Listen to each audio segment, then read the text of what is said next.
Volume 1, Chapter 135, 21st of March, 1945. At Bethany, in the house of Simon Zealot. When Jesus, having climbed the last hill, reaches the tableland, he sees Bethany bright in the December sunshine, which makes the barren country less depressing. The sunshine also makes less gloomy the green spots of cypress trees, young oaks, and carob trees, which grow here and there, and look like courtiers intent on bowing to some very tall regal palms, which stand upright and solitary in most beautiful gardens. In Bethany, in fact, there is not only Lazarus' beautiful house. There are also other dwellings of rich people, perhaps citizens of Jerusalem, who prefer to live here, near their property, and their large beautiful villas with well-tended gardens stand out amongst the small houses of the peasants. And it is strange to see in this hilly place some palm trees evoke memories of the East, with their slender trunks and stiff tassel-like heads, behind the jade-green leaves of which one instinctively endeavors to see a yellowish, boundless desert. Here instead are backgrounds of silver-green olive trees or plowed fields, completely devoid for the time being of any trace of corn. There are also skeleton-like fruit trees, with dark trunks and tangled bushes as if they belonged to souls that writhed in an infernal torture. Jesus also sees at once one of Lazarus' servants, who is on sentry duty. He bows deeply and asks to leave to take the news of his arrival to his master, and as soon as he has granted permission, he departs. In the meantime, peasants and townsfolk rush to greet the rabbi, and a young woman, who is certainly not an Israelite, peeps out over a laurel hedge, which encloses a beautiful house with its green-scented foliage. Her peplum, or, if I remember the name correctly, her stole, makes me think that she is either Greek or Roman. It is so long as to form a light train, but it is wide, of soft snow-white wool, brightened by a border embroidered with a brilliant Greek fret, in which golden threads shine. It is held tight at her waist by a belt identical to the border. Also her hairstyle, which consists of a gold hairnet holding in place a complicated hairdressing that is curly in the front, then smooth, ending in a large tuft on the nape of the neck, gives me the same impression. She looks around herself inquisitively, attracted by the thrilling shouts of the women and the hosannas of the man. She then smiles scornfully when she sees that they are going towards a poor man who has not even a little donkey to ride and is walking amongst fellows like himself, who are even less charming than he is. She shrugs her shoulders and with a bored gesture goes away, followed, as if by dogs, by a group of multicolored stilt birds, amongst which there are 2 white ibises and many-colored flamingos, as well as 2 herons, as red as fire, with small trembling silver-like crowns on their heads, the only white part of their splendid golden-flamed plumage. Jesus looks at her for a moment.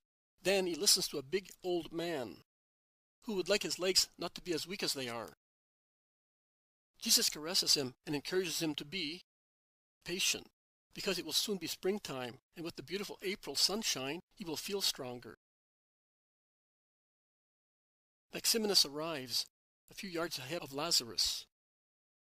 "Master, Simon told me that you are going to his house."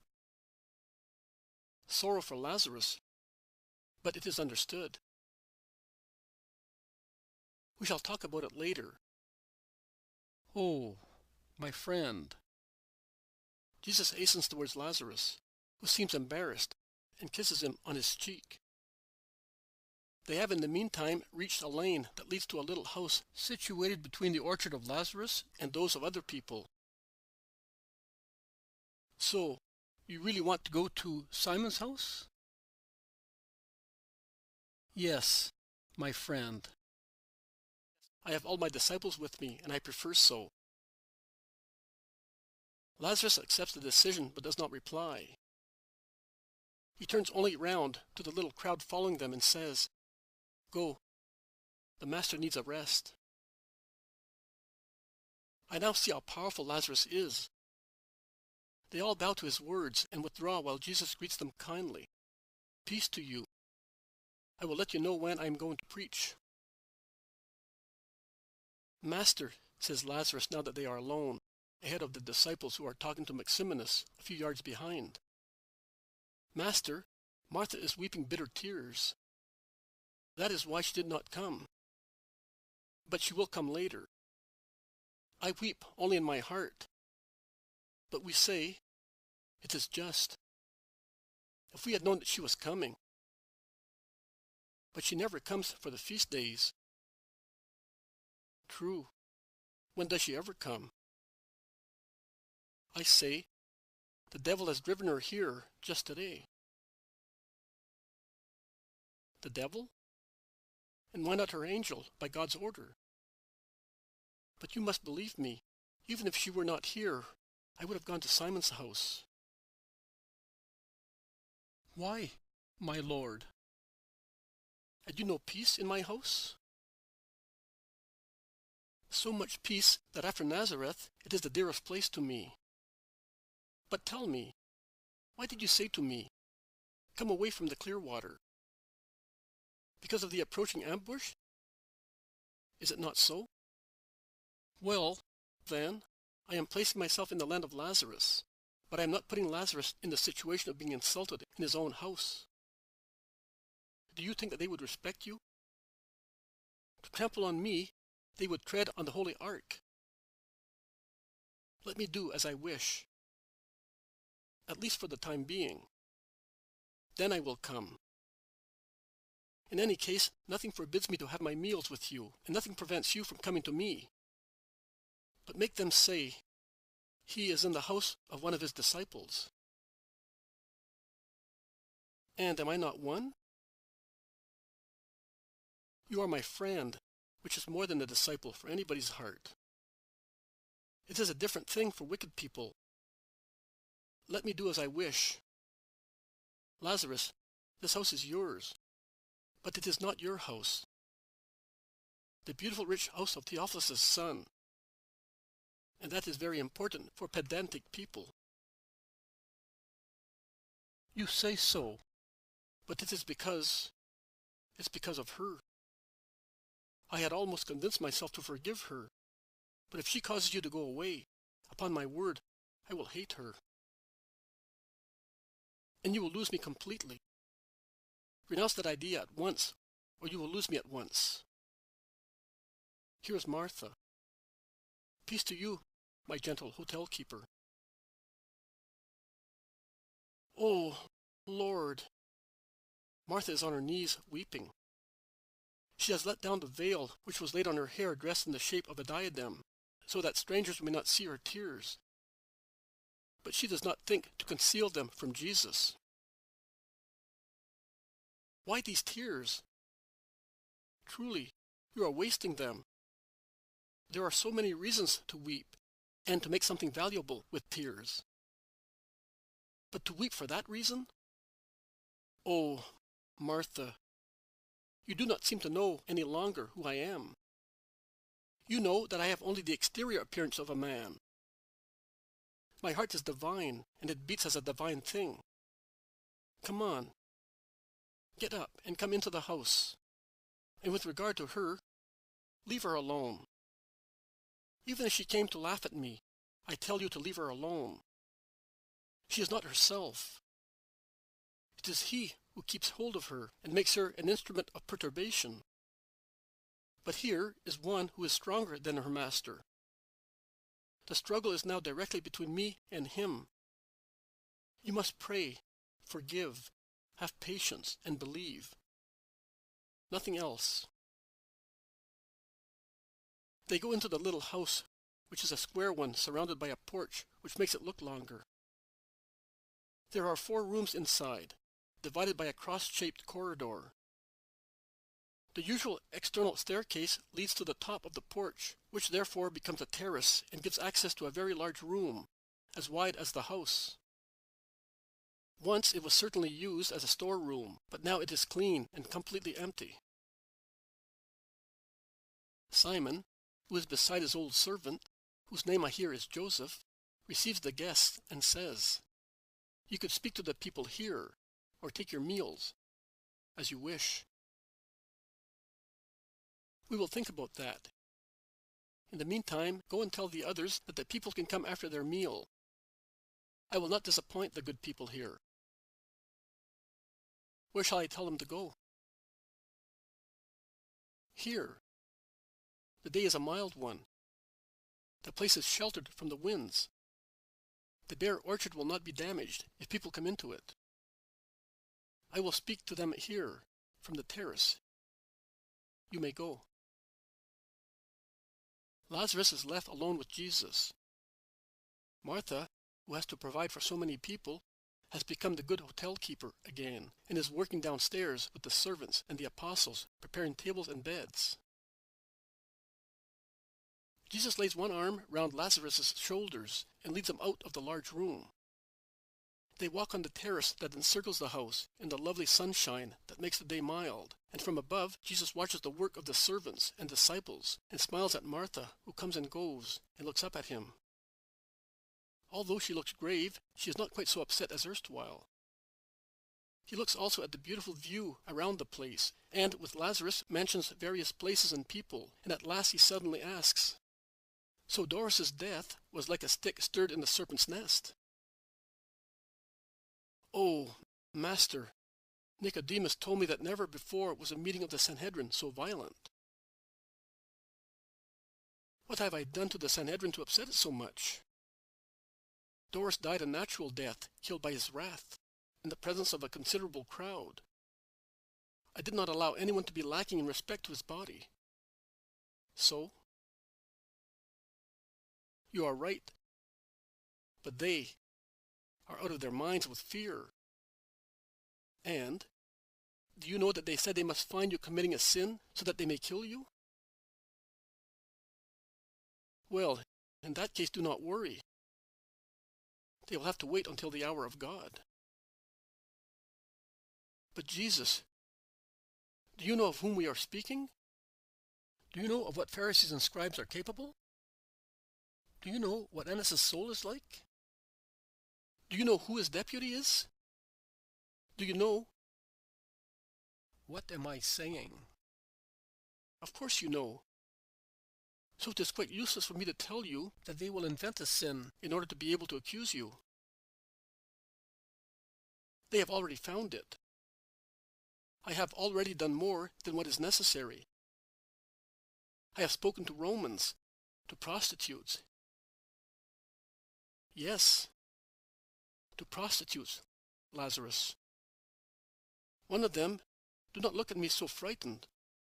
One of them always comes to listen to me, and she was given hospitality in a stable of your steward, upon my request, because, to be near me, she was living in a pigsty." Lazarus is petrified with astonishment. He does not stir. He looks at Jesus as if he saw someone shockingly strange and amazing. Jesus rouses him, smiling. "Have you seen Mammon?" he asks him. "No. I have seen mercy. But I understand. Those of the council do not. And they say it is a sin. So it is true. I thought, oh, what have you done?" "My duty, my right, and my desire. I endeavored to redeem a soul that had fallen. You can therefore see that your sister will not be the first mud I will approach and over which I will bend. Neither will she be the last. I wish to sow flowers and make them grow in mud, the flowers of bounty. Oh, God, my God. But, Master, you are right. It is your right, your duty, and your desire. But hyenas do not understand that. They are such foul carrion that they do not smell. They cannot smell the scent of lilies.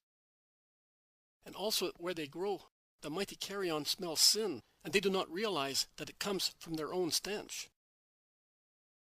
I beg you, do not stop in any place for a long time. Go, wander about, without giving them time to reach you. Be like a night fire, dancing on the stems of flowers, swift, elusive, disconcerting in its movements. Do that, not out of cowardice, but out of love for the world that requires you to live to be sanctified. Corruption is increasing. Oppose sanctification to it. Corruption. Have you seen the new woman citizen in Bethany? She is a Roman married to a Judean. He is also observant. But she is an idolater, and as she could not live comfortably in Jerusalem, because her neighbors complained of the animals she kept, she came here.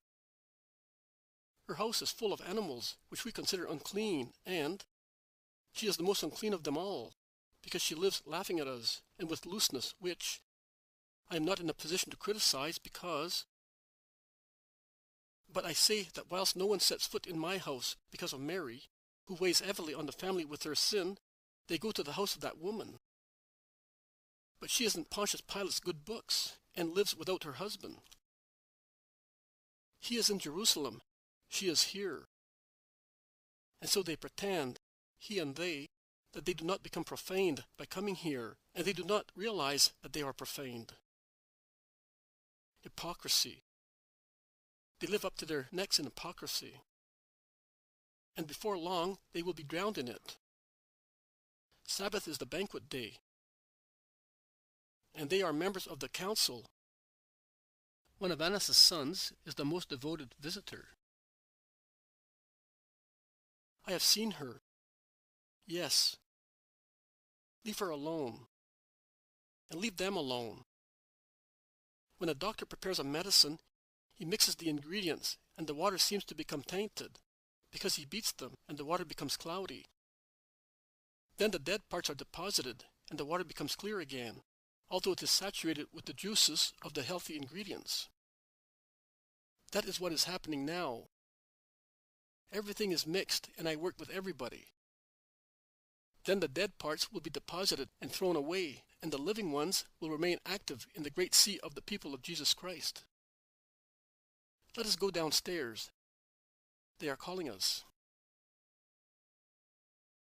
And the vision resumes when Jesus goes back up on the terrace to speak to the people of Bethany and nearby villages who have gathered to hear him. Peace to you. Even if I were silent, the wind would carry the words of my love and of the hatred of other people. I know why you are excited, because you are aware of the reason why I am here amongst you. But let it be only an excitement of joy, and bless with me the Lord who makes use of evil to give joy to his children, by leading, under the spur of wickedness, his lamb amongst the lambs, to save him from the wolves. See how good the Lord is. As water flows into the sea, so a river and a stream flowed into the place where I was. A river of loving kindness, a stream of burning bitterness. The former was the love of you all, from Lazarus and Martha to the last inhabitant in the village. The latter was the unfair hatred of those who, not being able to reach the good which calls them, accuse the good of being evil. And the river said, Come back to us. May our waves surround, isolate, and defend you. May they give you what the world denies you. The wicked stream hissed threats and wanted to kill with its poison. But what is a stream when it is compared with a river? And what when compared with the sea? Nothing. And the poison of the stream was reduced to nothing, because the river of your love overwhelmed it, and only the kindness of your love flowed into the sea of my love. Nay, it did a good turn. It brought me back to you. Let us bless the Most High Lord for it. Jesus' powerful voice rings out through the calm, silent air. Jesus, bright in the sunshine, waves and smiles from the terrace. On the ground the people listen to him blissfully, a flourish of faces raised towards him and smiling at the harmony of his voice. Lazarus is near Jesus, with Simon and John. The others are scattered amongst the crowd. Also Martha goes upstairs and sits on the floor at Jesus' feet, looking towards her house, visible beyond the orchard.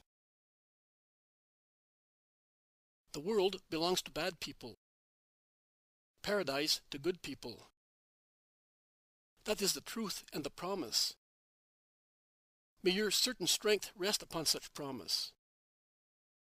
The world passes, paradise does not. If by being good you gain it, you will enjoy it forever. So why get upset at what bad people do?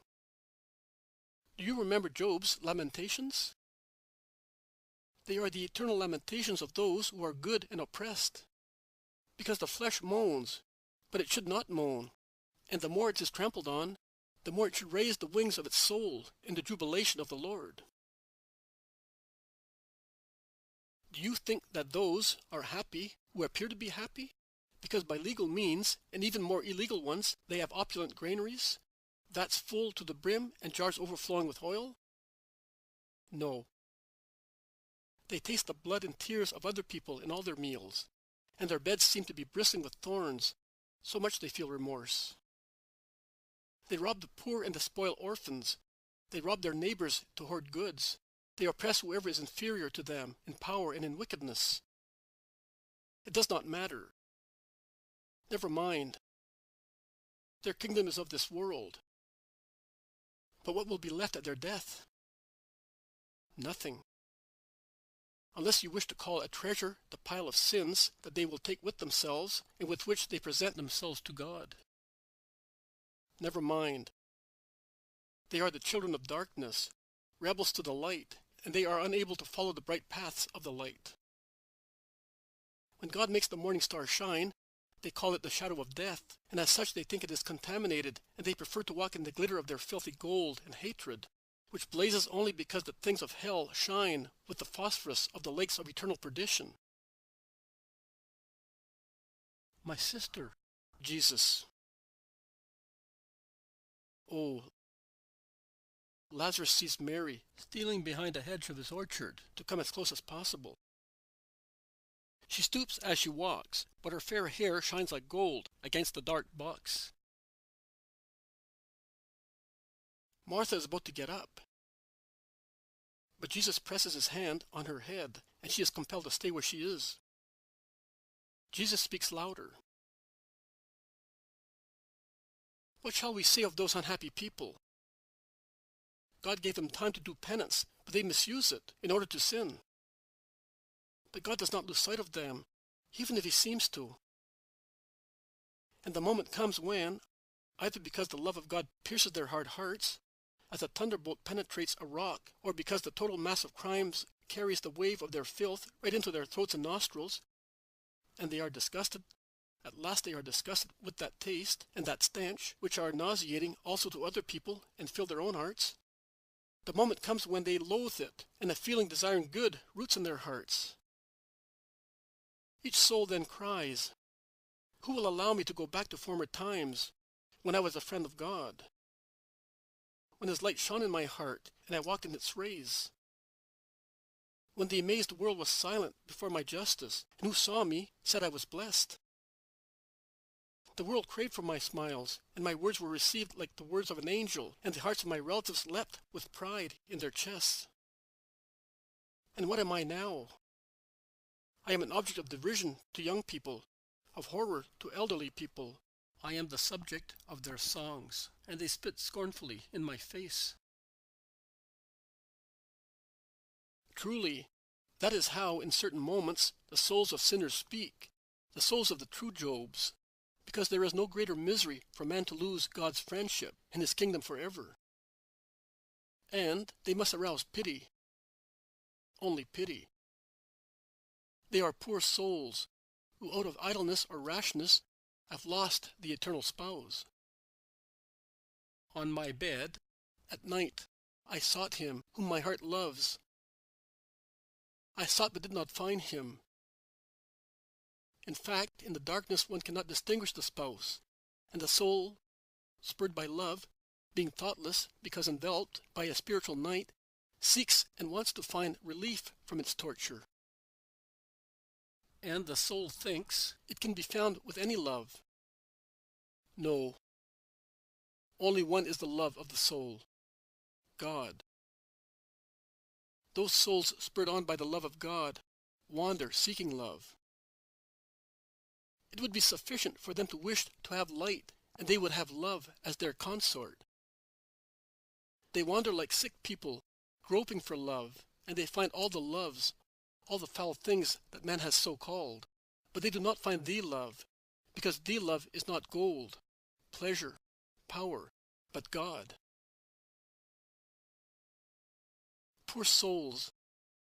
Had they been less lazy, and had they risen at the first invitation of the eternal spouse, of God, who says, "Follow me," of God, who says, "Open to me," they would not have opened the door, in the outburst of their awakened love, when the disappointed bridegroom was already far and had disappeared. And they would not have desecrated the holy impulse of the need of love in a mire which disgusts even unclean animals, as it is so useless, and strewn with trite troubles, which were not flowers but thorns which torture but do not crown. Neither would they have known the sneering words of the patrol guards, of the whole world, which, like God, but for opposite reasons, do not lose sight of the sinner, but waylays him to mock at him and criticize him. Poor souls beaten, despoiled and wounded by the whole world. Only God does not join in such pitiless, scornful stone-throwing. But he lets his tears drop to cure the wounds and put an adamantine dress on his creature. Always is creature. Only God, and the children of God with the Father. Let us bless the Lord. He wanted me to come back here for the sake of sinners to say to you, forgive. Always forgive. Make every bad thing become a good one, and every offense a grace. I do not only say to you, make. I say, imitate my attitude. I love and bless my enemies, because through them I have been able to come back to you, my friends. Peace be with you all. The women in the crowd wave veils, the man branches. Then all slowly depart after greeting Jesus. Will they have seen my shameless sister? No, Lazarus. She was well concealed behind the hedge. We were able to see her because we were up here. The others could not see her. She had promised us. Why was she not to come? Is she not a daughter of Abraham? I want you, my brothers, and you, my disciples, to swear that you will not let her understand anything. Leave her alone. Will she laugh at me? Never mind. Will she weep? Leave her alone. Will she be staying? Leave her alone. Will she be wanting to run away? Leave her alone. The secret of the Redeemer and of Redeemers is to be patient, good, persevering, and to pray. Nothing else. Every gesture is too much in the case of certain diseases. Goodbye, my friends. I am staying here to pray. Each of you may go to his own task, and may God be with you. And it all ends.